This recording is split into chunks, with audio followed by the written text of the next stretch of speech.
ছাত্র জনতার অভ্যুত্থান চলাকালে শেখ হাসিনা গণহত্যার নির্দেশ দিয়েছিলেন এমন অডিও রেকর্ড আন্তর্জাতিক অপরাধ ট্রাইব্যুনালের প্রসিকিউশন টিমের কাছে আছে বলে জানিয়েছেন চিফ প্রসিকিউটর তাজুল ইসলাম।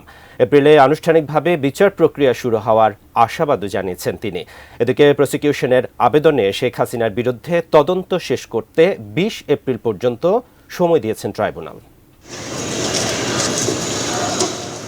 জুলাই আগস্টে ছাত্র জনতার আন্দোলন দমনে আন্তর্জাতিক অপরাধ ট্রাইব্যুনালে গণহত্যার দুটি মামলার তদন্ত প্রতিবেদন জমা দেওয়ার নির্ধারিত দিন ছিল মঙ্গলবার, যার একটিতে আসামি গণঅভ্যুত্থানে ক্ষমতাচ্যুত সাবেক প্রধানমন্ত্রী শেখ হাসিনা।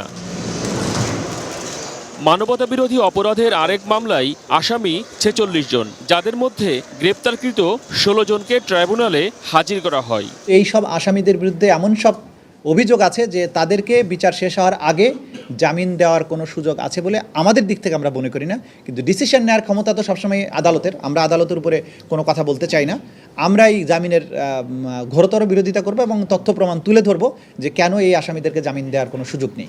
শুনানিতে রাষ্ট্রপক্ষ থেকে জানানো হয়, ছাত্র জনতার আন্দোলন দমনে দেশের বিভিন্ন জায়গায় হত্যাকাণ্ড চালায় আওয়ামী লীগ নেতৃত্বাধীন ১৪ দলীয় জোট সরকার।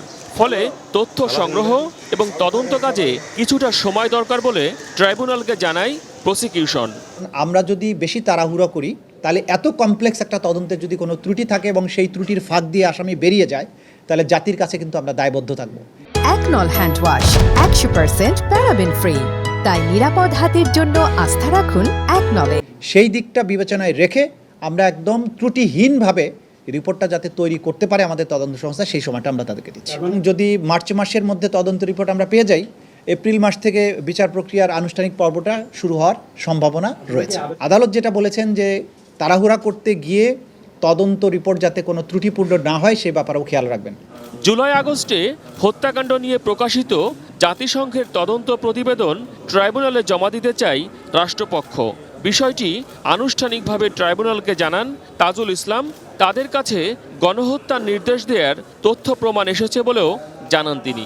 ডিজিটাল ফুটপ্রিন্ট বলে একটা জিনিস থাকে, তো আমরা এই সমস্ত ডিজিটাল এভিডেন্স পেয়েছি। এমন তারা বিভিন্ন জায়গায় যে সমস্ত কথাবার্তা বলেছেন, যে গণহত্যার জন্য যে সমস্ত নির্দেশাদি দিয়েছেন, সেই সব নির্দেশাবলী যে তাদের টেলিফোনিক অর্ডারের মাধ্যমে যে গিয়েছে, হত্যাকাণ্ড করে এক ছাত্র জনতাকে নির্মূল করার কথা বলা হয়েছে, সমস্ত টেলিভিশন চ্যানেলগুলো বন্ধ করে দেওয়ার কথা বলেছে, এই ধরনের কথোপকথন তারা যে করেছেন তাদের অজ্ঞাতে সেগুলো রেকর্ডেড হয়েছে।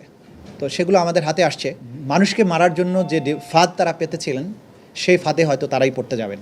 জুলাই গণহত্যার মামলায় সাবেক সংসদ সদস্য হাজী সেলিমের পুত্র সোলাইমান সেলিমকে ২০ এপ্রিল ট্রাইব্যুনালে হাজির করতে বলা হয়েছে। তিনি অন্য মামলায় কারাগারে রয়েছেন। ১,৫০০+ এখন পর্যন্ত আমাদের কাছে তথ্য আছে। মহসিন কবির, এটিএন নিউজ, ঢাকা।